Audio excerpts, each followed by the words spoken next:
Witajcie na następnej wyprawie. W dzisiejszym odcinku odwiedzimy ten pustostan za mną, willę.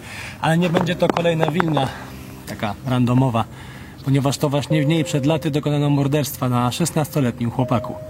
Wejdźcie z nami do środka i poznajcie dzisiejszą historię.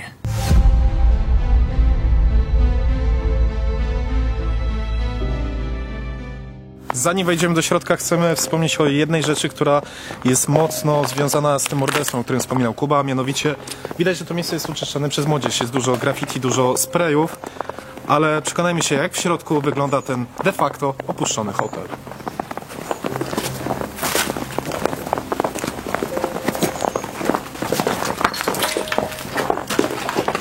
W ogóle to było chyba kiedyś zamurowane tutaj. No rzeczywiście się wydawać, bo jedno jest Tak, na pewno, rzeczywiście, ale kolejne już nie. Zobacz na oknach, same cegłówki, czyli ktoś zabezpieczał ten hotel. Zanim przejdziemy do tematu morderstwa, czemu mówimy, że to hotel? Opierając się na jednym forum okolicznych mieszkańców, wiemy, że ten hotel powstał na początku lat 2000. W 2008 roku budowa została wstrzymana ze względu na teren osuwiskowy, czyli cofnięto zgodę na budowę. Chciano sprzedać ten hotel, ale później po prostu to był pustostan, młodzież przychodziła tutaj na imprezy. I tu za chwilę przejdziemy do tej historii kluczowej. A propos cofnięcia pozwolenia, zobacz też a propos tych filmów, które ostatnio kręciliśmy.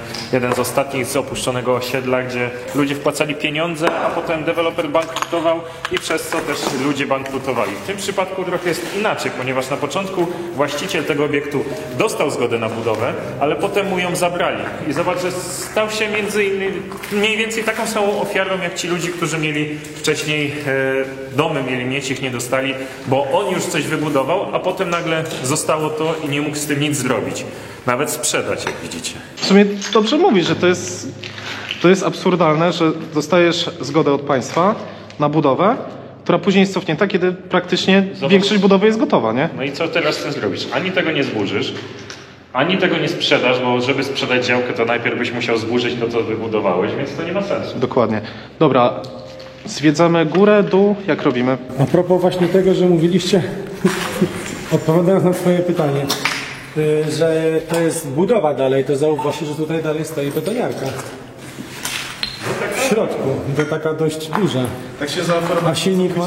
Nie zauważyłem. Nie, jest już wyciągnięty. Proszę, kręci. Beton tutaj. I to jednym paluszkiem.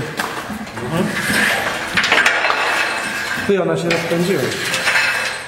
Przydałoby się. Widać, że coś zmieni z wodą robić. Dobra, słuchajcie, idźmy na razie przed siebie, co? Wydaje mi się... Tak, dobrze, zobaczcie. Tam było główne wejście.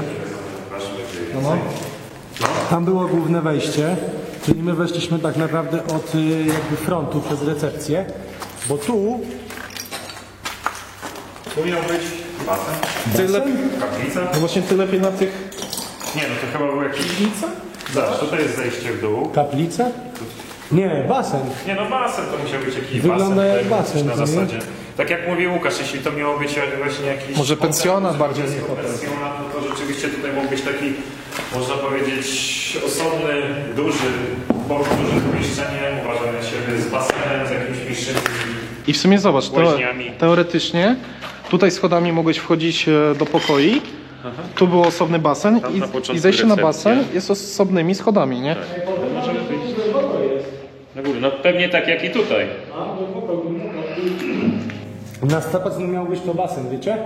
Tu masz wyjście na ogród jeszcze, ale pierwsze piętro jest w tym miejscu zamurowane, więc chyba nam zostanie tylko wyjść tamtędy. Tylko tędy nie da rady chyba. Ej, ale tu powiem wam, takie beleczki stoją, znaczy się leżą.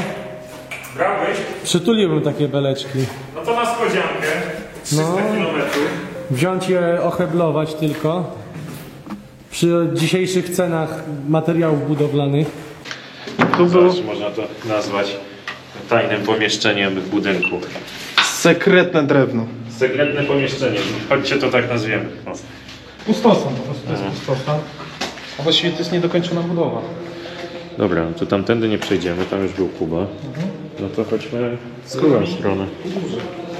Ale zobacz, tutaj jakby ktoś coś zakopał, może jakiś skarb narodu. A propos sekretów i tajemnych przejść, to chciałem wam tylko przypomnieć, że jakiś czas temu na nasz kanał wleciał odcinek z willi handlarza broni, więc tutaj u góry wam się wyświetla karta, którą możecie nacisnąć i przejść do tego filmu. No obejrzyjcie, bo uważam, że to bardzo ciekawe miejsce. A my tymczasem chyba pójdziemy na górę.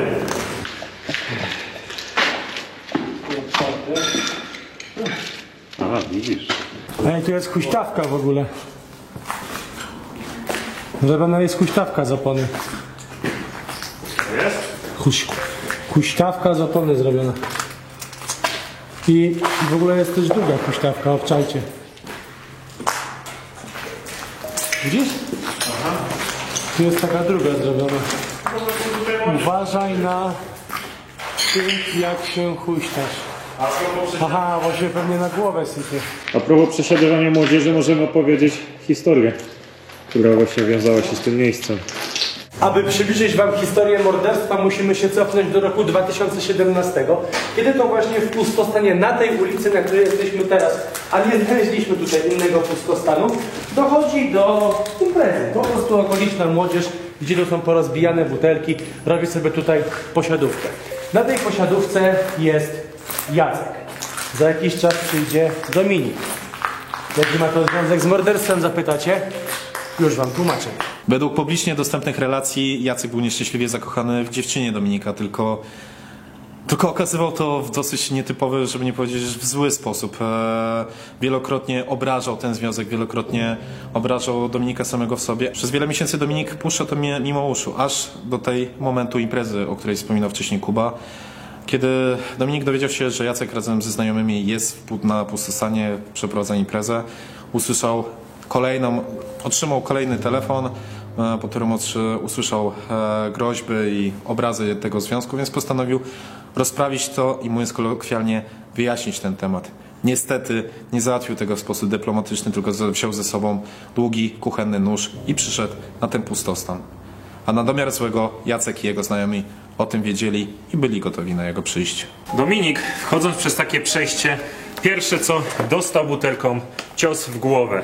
Niewiele myśląc, wiadomo, adrenalina wtedy zaczyna działać, machnął i myślał, że wbił nóż, który trzymał w ręku w udo, po czym uciekł. No i co się stało dalej? Nie było to udo, a serce Jacka. No i teraz są rozbieżne, można powiedzieć, dwie wersje. Pierwsza to Jacek sam wyszedł na ulicę, po czym upadł. Znajomi zadzwonili po karetkę, ale niestety nie udało się go już uratować. A druga wersja, że to właśnie znajomi wyciągnęli Jacka na ulicę i zadzwonili po tą karetkę. Niemniej skończyło się to w obydwu przypadkach tragicznie, bo śmiercią. No sam Dominik tłumaczył się, że był zaskoczony tym uderzeniem w głowę, więc no machał na oślep nożem po prostu. Dominik uciekł do domu, umył nóż i chyba wiedział, co się stanie. Przyjechała do niego policja, mówiąc, że Jacek nie żyje i czy wie coś na ten temat. On się do zbrodni przyznał, powiedział, że nie chciał go zabić, że przyjechał tam ze względu na nieszczęśliwą miłość, no ale sprawa już rozstrzygnęła się dalej w sądzie. Ale wracając do budynku, w którym się znajdujemy, zastanawia mnie jedna rzecz. Wiecie co, bo na tym forum przeczytałem, że miał być to hotel i pensjonat, ale układ pomieszczeń w ogóle mi nie pasuje ani do jednego, ani do drugiego. No to na razie nie wygląda jak hotel. Zobaczmy, co jest w góry, tak? Może po prostu budował sobie tutaj bardzo bogaty jegomość, jakąś swoją posiadłość. Tylko uważaj, bo tutaj podłoga jest zrobiona... Z desek, nie? To jest taka płyta pilśniowa. Ale tu finalnie moim zdaniem nie miało być, a może nie, raczej tu nie miało być Tu pomieszczeń. nie ma żadnych, zobacz, pokoi. Możliwe, że to był po prostu jakiś dom, ktoś sobie bardzo majętny wybudował, nie dostał pozwolenia albo właśnie zabrano mu, tak jak powiedzieliśmy na początku, te pozwolenie. Bo zobacz, co tutaj się dzieje. No potem to nie warto chodzić. No nie.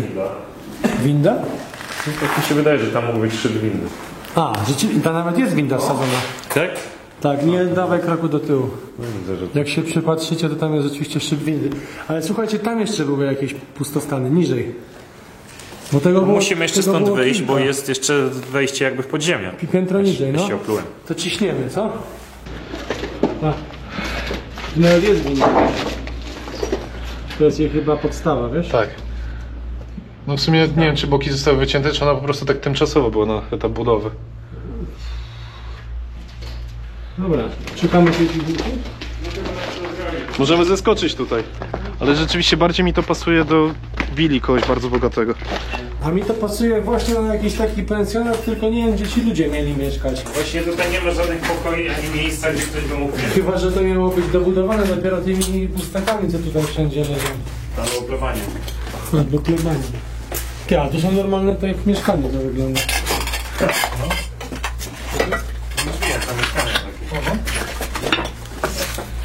Jesteś tam? No, to jest całe mieszkanie. Tak. No. Obczajcie. Tu jest łazienka. No rzeczywiście. Jakieś pomieszczenia. I to już jest na lepszym etapie. A. Tu w ogóle jest garaż. Słuchajcie. A, no i dobrze mówię. To jest to, co ja widziałem od drogi. Czyli co? To jest dalsza część tego pensjonatu. Czyli jeszcze gdzieś To mogło być wykończone, a później zaczęli dobudowywać Na górę. przykład. Szczególnie, że Bo tu na meble przykład były. się dobrze wiodło, ale już niestety później... Z czego jest zrobiona ta ściana? To jest taka drewniana nadbudówka? To? No. Możliwe, że tak. Nie jest tutaj, który się zapach? Nie, to nie jest betonowe właśnie. Nie, to nie jest, zobacz, to nie jest, to się nie zapaliło w ogóle. To tak było, tak jak tutaj. No jak? Przecież to jest zarwane całe. Zobacz tutaj. To było w taki sposób. Nie, zobacz, tu jest japonska, to było dalej. To jest betonowe. To. Ale to jest już jakaś taka konstrukcja drewniana taka. Dlatego mówię, to nie mówię. Czekaj. Patrz, Nie wiem. było tak i to tak się zachowało. Tam jest w ogóle wyjście do głównej ulicy. Ej, to nie ma już nic więcej chyba. O, Kubuś Puchatek. O, myślałem, że on sika w ogóle, a tutaj ma... Jodzik. Dobra, a tam z tej strony nic nie ma? Tam jest tylko garaż. Nie wiem, może... Tam już jest główna ulica. To już jest... Okej, Tak, to jest takie małe. czyli budynki obadaliśmy, tak? No jeszcze na zewnątrz jest ta przyczepa kempingowa. Okej. No to weźmy. No. Chyba nam krótki odcinek wyjdzie. Ale czekajcie, bo nie opowiedzieliśmy jeszcze, co było po morderstwie. No mówmy się, sąd nie ma łatwego zadania. Wiadomo, prokuratura chce uzyskać jak najwyższy wyrok skazujący, a obrona walczył o jak najniższy wyrok, a najlepiej o uniewinnienie. W tym wypadku sąd musiał wziąć pod uwagę wiele czynników. Te łagodzące, czyli małoletni wiek, to, że Dominik pochodził z domu dziecka, oczywiście te sprawy, to, że nie pierwszy zaatakował, tylko trzymał budelką. Ale z drugiej strony, podobno, według relacji prokuratury, nagabywał świadków, żeby nic nie mówili o tym, co się wydarzyło, umył nóż, no i nie pomógł swojej ofierze, czyli negatywne czynniki. Dodatkowo sąd wziął pod uwagę również to, że poszedł tam na konfrontację z nożem, finalnie skazał go na 8 lat więzienia, ale mimo wszystko prokuratura i tak wnosiła apelację i domaga się wyroku 14 lat. 25 to najwięcej, tak? Tak, a 8 jest najniższy skazujący za zabójstwo. My teraz jakby chodzimy po dachu tego, co byliśmy przed chwilą na dole. To jest mniej więcej tam i tam był wjazd. Taka mała przyczepka kempingowa. Może dla obrony. Mógłbym mieć kiedyś taką przyczepę i sobie ją śmigać. I tutaj kończy się nasza wyprawa po opuszczonym pensjonacie.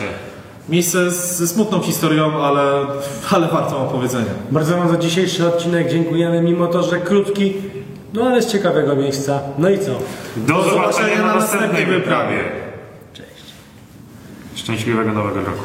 I wesołych świąt.